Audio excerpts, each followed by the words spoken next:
Oke, pertama kita akan membahas mengenai recruitment. What is recruitment? Jadi, menurut Edwin Filippo, recruitment adalah proses untuk mencari pegawai prospektif dan menstimulasi mereka untuk mendaftar pada sebuah posisi di perusahaan atau di organisasi. Tujuannya adalah untuk memperoleh dan menyediakan sejumlah tenaga kerja yang memenuhi kualifikasi yang disyaratkan untuk kebutuhan seleksi. Setelah terkumpulnya calon pegawai ini, mereka akan direkrut melalui proses seleksi. Kemudian untuk recruitment prosesnya itu sendiri awalnya adalah melalui human resource planning dengan permintaan spesifik dari manajer yang kemudian akan menghasilkan sebuah posisi yang dibuka untuk para calon pegawai. Kemudian dari job analysis information dan manager's comment akan menghasilkan keperluan posisi melalui metode-metode yang dibutuhkan. Hasil akhirnya adalah satisfaction pool of recruits.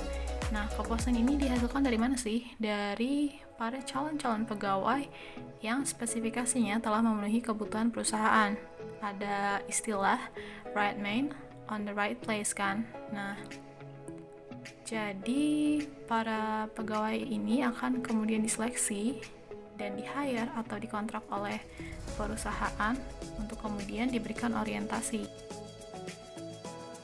Beberapa metode rekrutmen yaitu salah satunya adalah melalui iklan.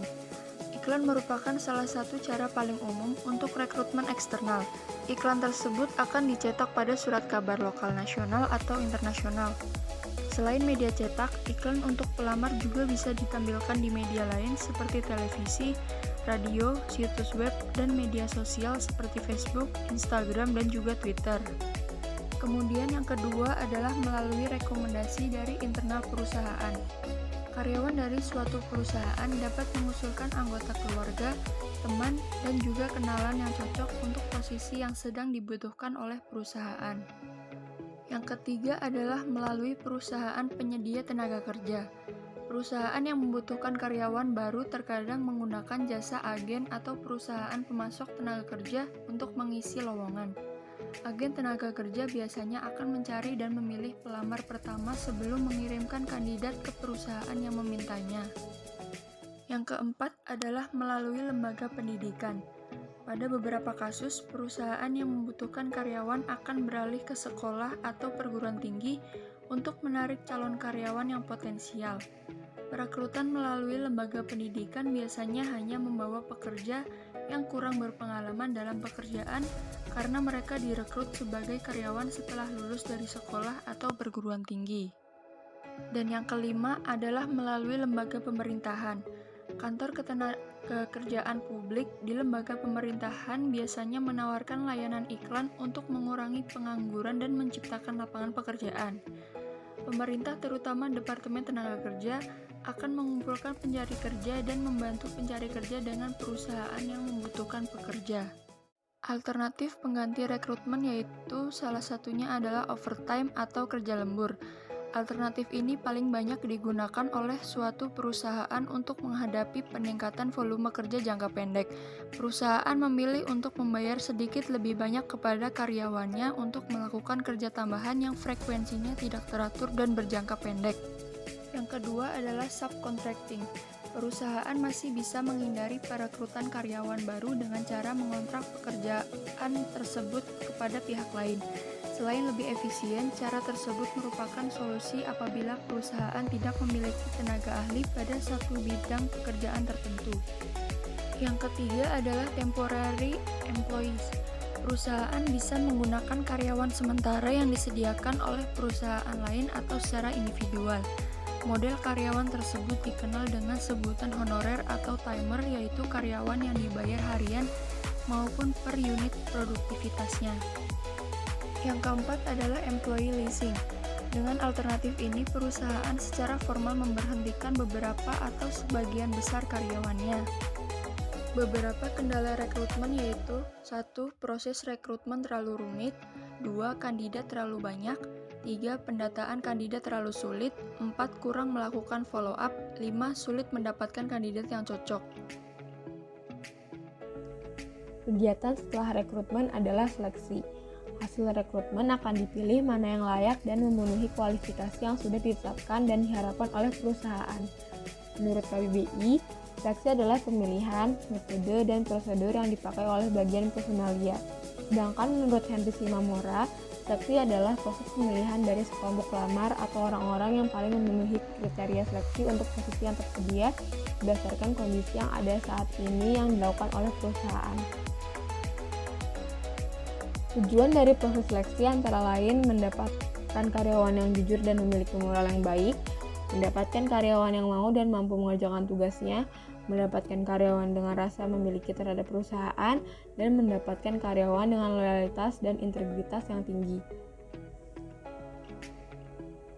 Langkah-langkah yang biasanya dilakukan dalam proses seleksi adalah yang pertama adalah seleksi surat lamaran, yaitu mengelompokkan surat-surat lamaran yang sesuai dengan syarat yang nantinya akan dipanggil untuk seleksi berikutnya.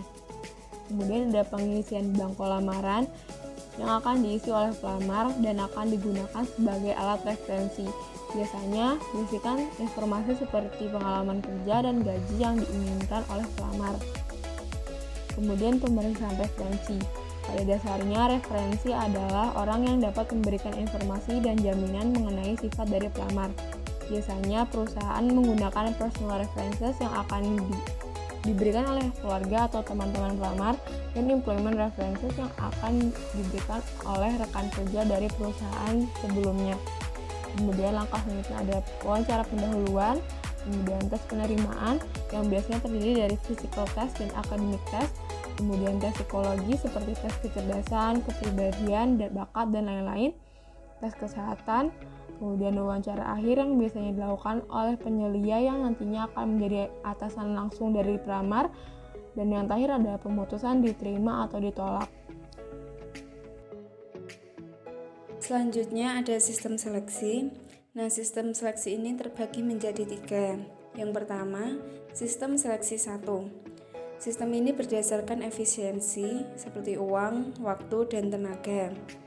Sistem seleksi 1 ini bertujuan untuk memperoleh karyawan yang terbaik dengan penempatan yang tepat.